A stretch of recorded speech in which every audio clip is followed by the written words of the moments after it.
guys, it's Glenn from glenscarcollection.com, and today we're in a 1999 Ferrari 550 Maranello with a 6-speed manual.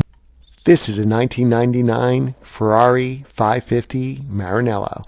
It's powered by a 5.5 liter V12, producing 485 horsepower and 419 foot-pounds of torque. This car is absolutely gorgeous. It only comes with a 6-speed manual. It only comes rear-wheel drive. And this car is fully loaded with a carbon fiber interior, including this carbon fiber shift knob. This car is really gorgeous to see in person. You can see you got the carbon fiber gauges here. This car only has 14,000 original miles, and it is a beast with a V12 up front. It gets terrible gas mileage, 8 in the city, 12 on the highway, but who cares? It's a stick-shift V12 Ferrari. And you can even fit some stuff in the trunk.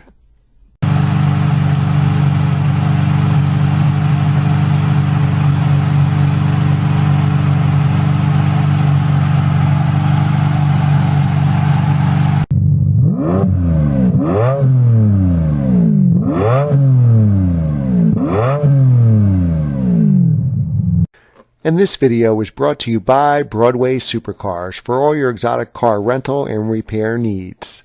Click on the description below or call them and tell them that Glenn sent you.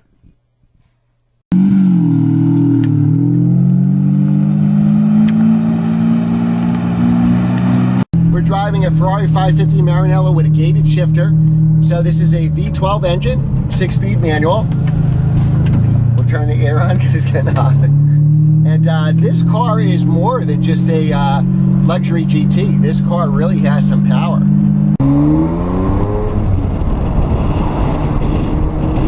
This is my first stick-shift Ferrari. So I've driven V12 Ferraris. My first Ferrari I ever drove was the 612 Scalanghetti.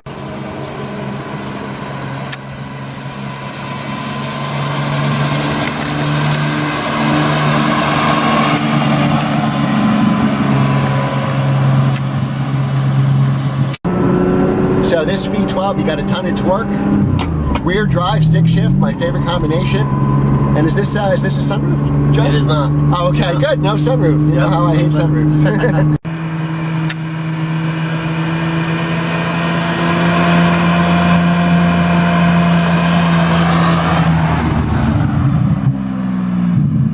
These cars have been quite collectible recently, right? They've gone way up in value. Any stick shift Ferraris, right? Especially a V12 Ferrari. That's right. So when I think they went up in value, people were shocked because they were cheap for so long, right? They really were. But when you think about what this car really has, a Ferrari V12 stick shift, like why wouldn't it go up in value, right? Right. Also, they made so few of them. I think they made 3,000. You can't quote me, but they made about 3,000 for the whole world. Wow. To this country, I think there was only 1,500 or 2,000. Really? Half of them got to be high miles, like over 40 or 50K. The other half have to have stories and problems and things. Sure. So this car's got to be one of 100 or so low mileage. Got her left. 14,000 mile with no stories. Oh yeah, that's another thing. This car only has 14,000 miles.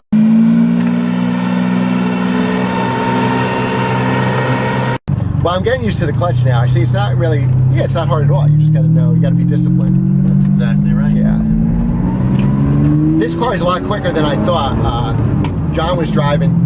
I'm not going to drive it anywhere the way he was driving it, but this car's got a ton of power. Like I always thought of these cars, honestly, discounted them a little bit because I thought maybe they were kind of like luxury GT cars, you know. And you know, these cars are the real deal.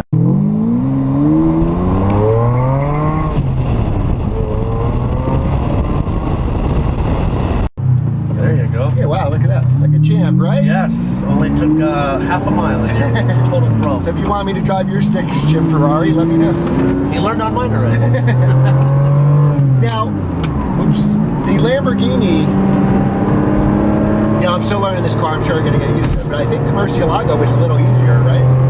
It seems a little bit easier. It's also almost, say, 10 years newer. Oh, right. Like, so that could be a lot of it, too. Yeah, the 07 LP640 technology with LSD trans and all. Yep. Could have something to do. This is from 97. Yep. The 2007 LP640 is a decade newer. Right.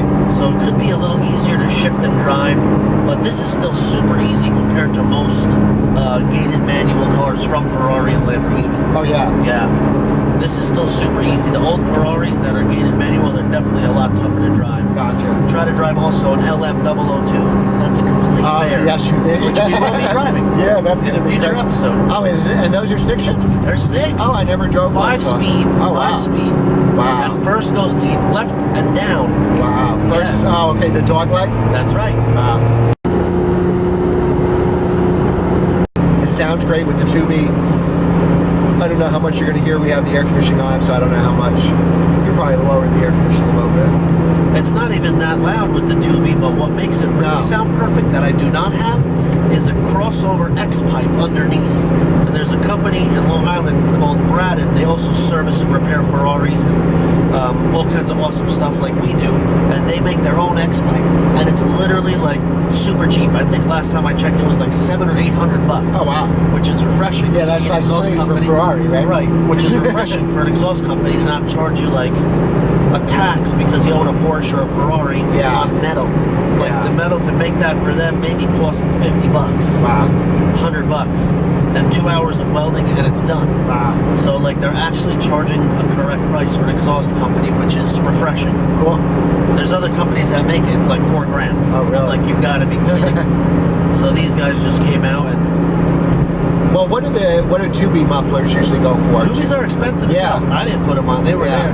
And unfortunately, I don't have the stock muffler cans, but they got to be like $3 or $4 grand. Yeah, I was going to say at least, right? They're very expensive. Yeah. But they're actually gorgeous. They're like chrome and polished and like, they're like a piece of jewelry if you look underneath the car. That's the only way to see them. I drove a stick 355 Spider once and it had 2Bs on it. It really sounded great. That's a whole nother ballgame. Yeah. The V8, that motor also is a high-strung, high-revving. It's one of the best sounding motors. It did. Thinking about 355, we have a client with a 355 Spider. Unfortunately, it's a 99, so it's paddle. Okay. But I think there were some sticks in 99 still. But we have headers on it, no cats, and a nice exhaust. Oh, really? Talk about an insane sounding car. Wow. That we have to we'll have to do a video of that one. Yeah.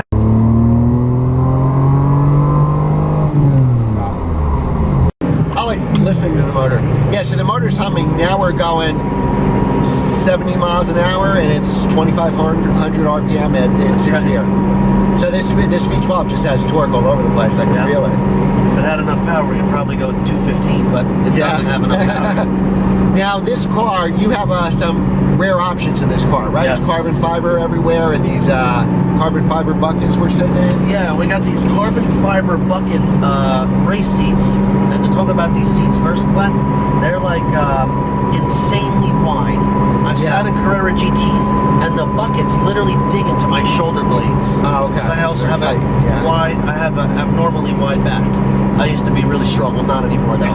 But the back shape is still there. Yeah. So I actually fitted. They are incredibly comfortable. The new Performante that I ordered, the seats are even smaller than Carrera GTs, the carbon race seats, which I still ordered instead of the comfort seats, but I just wanted them. So it's like literally torture driving the car, but I just wanted that extra 100 pounds out of the car. But these are so wide, and the back is all carbon. You'll see in the pictures. The other really cool option Glenn was mentioning this car has, which not a lot of cars have, if any cars have carbon bucket race seats, there's maybe 2 in the entire market currently for sale that I've seen that have the carbon race seats. Wow. And the other one is a yellow car with like ugly yellow and red interior. It's horrible. Yeah. But this is the only other one I've seen. And just a little less rare than that is the other option that this car has, which is the full carbon interior option. Door panels, center console, here in the middle, the gauge cluster, your speedo cluster, the brake handle, the shift ball. Oh wow, I didn't even notice all those. Yeah, and the door sills, which we're not seeing right now, but that's also a really, really rare option. Cool. Another option it has that a bunch of cars have is this quilted rear shelf. I think you can see right behind me. Oh yeah. It's got this really gorgeous quilted stitching. Beautiful. The one option I really wish it had was FHP, which is called Fiorano Handling Package. Oh, and it gives bigger sway bars, and I think tighter shocks, and a couple other odds and ends. It would be awesome if it had that, but it doesn't. Right. It does have, on the build sheet, factory gold calipers. However, somebody at some point in the past must have not liked the gold and turned them red. So I'm thinking about turning them back to gold when I have the wheels off to put the tires on, which I most likely will do. Since it's simple for us to do, I can have the car closer to factory spec. All right, well, why don't you do the sport button? Yeah, the sport button is on now. Oh, it is on. Such a minor difference. I don't notice a difference right now. Yeah, like I'll turn it off now. But it's not even changing the RPM. Like the BMWs, you put in the sport mode, it kind of like puts the RPMs up. You do it, and the throttle body's open just like a little bit more. Okay. And it becomes like the gas pedal becomes so much more sensitive. Gotcha. I don't think the sport affects the throttle response. Oh, okay. I think it might just affect the shock stiffness. Okay. I think. Either way, I don't know. I don't feel any difference. So I think it just stiffens the shocks up, but I feel no difference with it on or off. Yeah, I don't either. But like my 300ZX twin turbo, you hit it from sport to touring, and it becomes soft as can be. But when you start handling hard, it handles great in touring. But you put it in sport, and it becomes like the shocks are gone, and like there's bars welded in. The car has no bounce whatsoever, and the handling is even more incredible. Like I can't explain it with that car, but this car is, and that's older. The 300ZX technology is older than Ferrari. Oh, sure. This technology. Yeah. I wonder why it just doesn't make such a huge difference with these cars. Yeah. Now this road is a little bumpy, I feel. Let's take the sport off and let's just see if it gets smoother. Sure. There it is. If it is, it's very little. Very little. You know? I don't feel it. Yeah, I don't think so either. Outside the car, when we were doing the drive-bys, you can really hear that tubing. It's really, really immediate, great sound. Inside the car, like, we don't really hear it at all. Yeah. It's no female is going to complain from being too loud in this car. But the outside will give you the right, just the right amount of noise. It's not too loud and obnoxious. Yep. It's definitely a fantastic all-around car, especially with the AC blowing ice cold. And the stereo, we obviously don't have it on, and it is aftermarket. It's the way I got the car. Yeah. But it absolutely rips. Like, does it really? Yeah, it's got like tremendous power in the stereo system. Oh wow. Yeah, this car definitely has a luxury feel. I mean, it's a monster. It's improved with the V12, but like the brake pedal's soft, almost like a luxury car. The steering is nice and easy. The steering is actually really, really good. Really easy. Yeah. I wish the Mercy was like this. Car junkie like me. Yep. So even around town, I mean, this V12 is just great, right? All the torque and the pull you get here. These are really bumpy Bergen County roads or New Jersey roads. But I mean, this car's really got a monster motor here with the V12. The other, F430, 458, you really got to ring them out to get the power out of them. But this car with a 2B is really just a beast. I agree. You just breathe on the gas at a really low RPM and it just catapults you out of your spot. Yeah, like we're driving around town like 40 miles an hour. You could just leave it in third gear and you got a ton of torque right here. And it's not like a Corvette that red line's at 6,000. This thing will ring out to 7,500 RPM. Oh yeah. Now I didn't go close to that because it's not my car, but you can tell how much power you actually have here. And this car is very comfortable too. These roads are bumpy. I know the camera's shaking, but the ride is really good. We go over these manholes, and it's plenty of.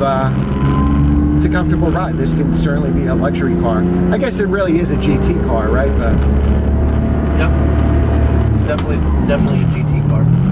Now this car has steel brakes, right? Yeah, it's unfortunately the only way it comes, even for a 550 Barchetta, steelies are the only way to get them. I mean, I think ceramics are kind of overkill unless you're doing track days. Like, I love ceramics. Yeah. If there's a car and there's an option to have ceramics, you take it? No chance in hell I would buy a steel brake car. All I gotta say is thank God whoever ordered my 640 with a manual put the ceramics on it. I would rather have the ceramics than the full quilted interior and the full carbon interior. I'm happier with the ceramics on the car. Cool. So your ceramics are your number one option. Number freaking one. One, the rotors are insanely lighter than steel rotors. Oh yeah, unsprung so it makes weight. the car that much quicker. Yep. Yeah, that's a big difference on sprung weight. And they never wear. You never are doing a brake job. Never. Unless you're tracking the pants off of it, and not many guys are going to track the pants off of Murcielago. Right. You know, that's the only way to murder them. And it makes a big difference in the track. I can imagine having carbon ceramics over steel brakes, right? It's actually not huge, to be honest. No? No. Well, I noticed in your Lamborghini the brakes really big. And that's a newer, much better technology system. There is older technology, carbon ceramics, that really bite, that throw you into the seat. You got nothing, and then you got all of it. Okay. And that makes you sick. It's like annoying. But the 640 works almost like a regular car. Wow.